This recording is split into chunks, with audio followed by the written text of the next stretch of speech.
Good morning students. हम unitary transformations कर रहे थे। आज हम उस पर बेस्ड एक इम्पॉर्टेंट प्रॉब्लम करेंगे, उसका सॉल्यूशन देखेंगे। तो प्रॉब्लम क्या है? Consider two quantum mechanical states, और वो क्वांटम मैकेनिकल स्टेट्स क्या हैं? P and Q given in the basis alpha, beta and gamma. तो बेसिस स्टेट्स क्या दे रखी हैं इस रिप्रेजेंटेशन में, जिसमें ये टू स्टेट्स दी जा रही हैं P और Q, अल्फा, बीटा, गामा। ठीक है। और इसमें इनके एम्पलीट्यूड्स जो हैं वो किस तरह रिप्रेजेंट किए जा रहे हैं? Probability amplitudes P is equal to alpha P column vector के रूप में दिया जाता है, आपको पता है। और बेसिस स्टेट्स कितनी है इस रिप्रेजेंटेशन में? तीन बेसिस स्टेट्स हैं। तो 3 एलिमेंट्स हो गए इस कॉलम वेक्टर में। तो P alpha, P beta, P gamma, ये प्रोबेबिलिटी देता है कि ये स्टेट P अल्फा बेसिस में मिलेगी। ये एलिमेंट देता है कि ये स्टेट P बीटा बेसिस में मिलेगी, या ये स्टेट P ये गामा बेसिस में मिलेगी। तो ये इसके प्रोबेबिलिटी एम्पलीट्यूड्स, ये एलिमेंट्स रिप्रेजेंट करते हैं। और इनकी वैल्यू भी दे रखी है, 1/√2 0 और 1/√2 I। तो ये तीनों एलिमेंट इसके दे रखे हैं। इसीलिए इसी तरह से क्वांटम मैकेनिकल स्टेट Q के लिए इस बेसिस में प्रोबेबिलिटी एम्पलीट्यूड्स है ना, अल्फा Q, बीटा Q और गामा Q, वो भी इस तरह से दे रखे हैं कॉलम वेक्टर के रूप में। अब let the transformation matrix S from alpha, beta, gamma two A basis K L M। तो अब हम ट्रांसफॉर्मेशन का ये एग्जांपल है, यानी जो अंडर यूनिटरी ट्रांसफॉर्मेशन ये स्टेट बेसिस अल्फा से या अल्फा, बीटा, गामा से ट्रांसफॉर्म होने हैं K, L और M में, है ना। और इस ट्रांसफॉर्मेशन के लिए जो मैट्रिक्स दी गई है, ट्रांसफॉर्मेशन मैट्रिक्स, वो ये दी गई है। ठीक है ना। तो ये ओल्ड बेसिस है अल्फा, बीटा, गामा, और ये न्यू बेसिस है K, L, M। और ये 3/3 की होगी, क्योंकि बेसिस स्टेट्स कितनी है? 3 है। तो 3/3 की ये ट्रांसफॉर्मेशन मैट्रिक्स है, और ये इसके 9 एलिमेंट्स दिए हुए हैं।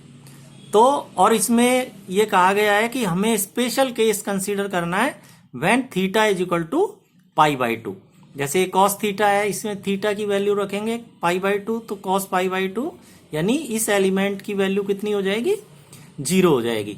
इसी तरह यहाँ थीटा इज इक्वल टू π/2 रखेंगे, तो कॉस π/2 अगेन 0, तो ये हाफ इंटू 1, ये हाफ हो जाएगा। इस तरह से हम ये सारे एलिमेंट्स एक एक करके लिख सकते हैं in this special case theta is equal to π/2। अब हमें करना क्या है?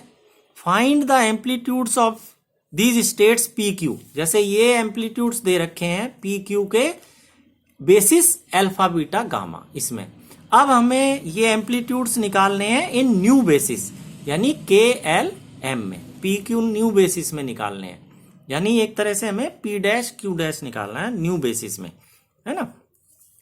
And also use them to calculate the amplitude PQ।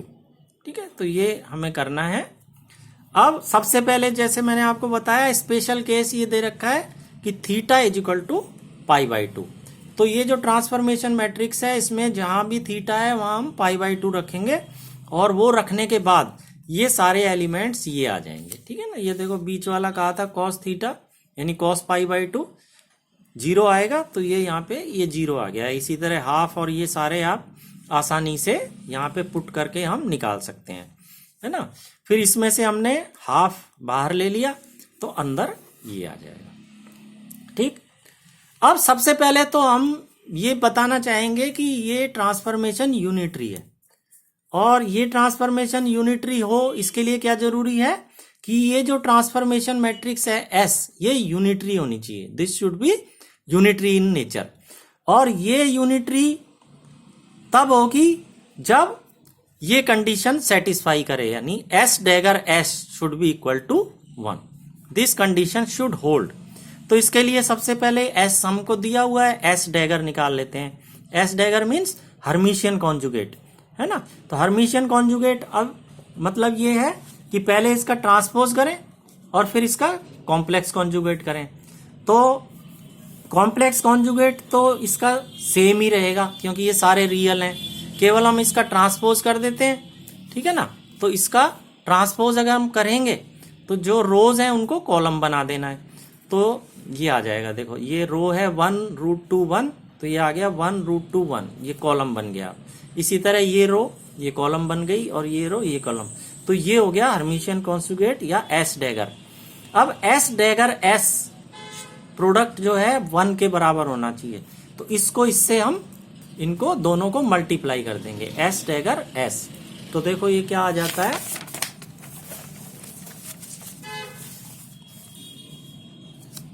तो ये हम देखते हैं कि एस डैगर एस दोनों को मल्टीप्लाई कर दिया हमने, तो ये हमारे पास रिजल्ट आ जाता है। इजीली हम कर सकते हैं इसको मल्टीप्लाई करके कि एस डैगर एस ये एक यूनिट मैट्रिक्स हमारे पास आ जाती है। तो इस तरह से ये प्रूव हो जाता है कि एस जो है वो एक यूनिटरी मैट्रिक्स है। तो इसका मतलब जो ट्रांसफॉर्मेशंस हैं वो कैसी हैं, यूनिटरी ट्रांसफॉर्मेशंस हैं। अब एम्पलीट्यूड हमने निकालने हैं, जो हमसे पूछा गया है कि न्यू रिप्रेजेंटेशन में एम्पलीट्यूड निकालिए। न्यू रिप्रेजेंटेशन यानी KLM वाली जो रिप्रेजेंटेशन है। तो ओल्ड रिप्रेजेंटेशन में एम्पलीट्यूड्स हमने P से रिप्रेजेंट किए थे, तो न्यू रिप्रेजेंटेशन में हम कैसे रिप्रेजेंट करते हैं, P डैश से। और हमने ये फॉर्मूला पता है हमें कि P dash is equal to SP, है ना। S जहाँ पे ट्रांसफॉर्मेशन मैट्रिक्स है और वो हमने निकाली हुई है, तो ये S की वैल्यू रख दी हमने, है ना। और P हमें दिया हुआ है ऑलरेडी ओल्ड रिप्रेजेंटेशन में, ये दिया हुआ है P की वैल्यू, ये हमने रख दी। तो ये देखो S रख दिया, P रख दिया, और ये मल्टीप्लाई करने के बाद ये आ गया, तो ये P डैश आ गया। एम्पलीट्यूड इन न्यू रिप्रेजेंटेशन ये आ गया आंसर। इसी तरह Q dash, Q in new representation, तो उसको हम Q डैश से लिखें, this is equal to SQ। जैसे P dash is equal to SP, Q dash is equal to SQ। तो S तो वो सेम वही रहेगा जो ऊपर है, और Q हमें दिया हुआ है पीछे, जैसे P दिया हुआ था ऐसे ही यहाँ वो Q की वैल्यू हमने यहाँ रख दी और इनको मल्टीप्लाई कर लिया, तो ये हमारे पास Q डैश आ गया न्यू रिप्रेजेंटेशन में। तो ये तो पहला जो हमसे पूछा गया था वो आ गया, value of P and Q in new representation, तो ये आंसर आ गए। अब now amplitude PQ using new amplitudes, है ना। तो ये हमने निकालने हैं, तो हमें पता है ये कैसे निकलते हैं, PQ इज इक्वल टू, अब न्यू रिप्रेजेंटेशन में P क्या हो जाता है, P डैश हो गया, है ना। तो P डैश डैगर और Q हो गया Q डैश, ठीक है।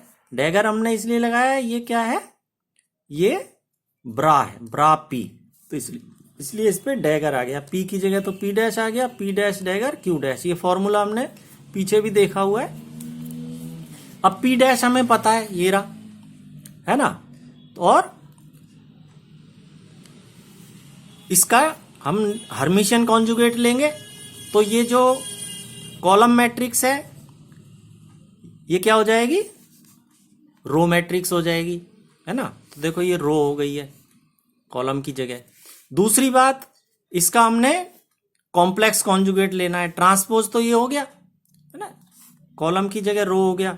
अब इसका कॉम्प्लेक्स कॉन्जुगेट क्या हो गया, ये 1 + i की जगह 1 - i, ये आ गया। इसी तरह √2 -1 - i, ये आ गया। और इसी तरह से 1 + i की जगह क्या हो जाएगा, 1 - i, तो ये आ गया। तो ये हमने लिख दिया है P डैश डैगर। फिर Q डैश तो एज इट इज ये रख देना है, तो ये हमने रख दिया। ये दोनों मल्टीप्लाई हुए 1/2 और √2 यानी 1/4 और ये 2 हो गया तो 1/8 आ जाएगा ये, ठीक है ना। तो ये देखो, ये हमने दोनों को यहाँ इनका ये वैल्यू निकाल ली मल्टीप्लाई करके, तो ये आती है ना। Bracket PQ equal to 1/8 and this thing +4 1 + I, तो ये 4 से 8 ये 2 आ गया, 1/2 1 + I। तो ये PQ जो एम्पलीट्यूड हमसे निकलवाया जा रहा है ये आ जाएगा 1/2 1 + I, ये आंसर आ जाएगा, है ना। तो ये सारे ये हमने निकाल दिया। Use them to calculate the amplitude PQ। तो इस तरह से ये PQ यहां पर कैलकुलेट हो जाता है। Have a nice day.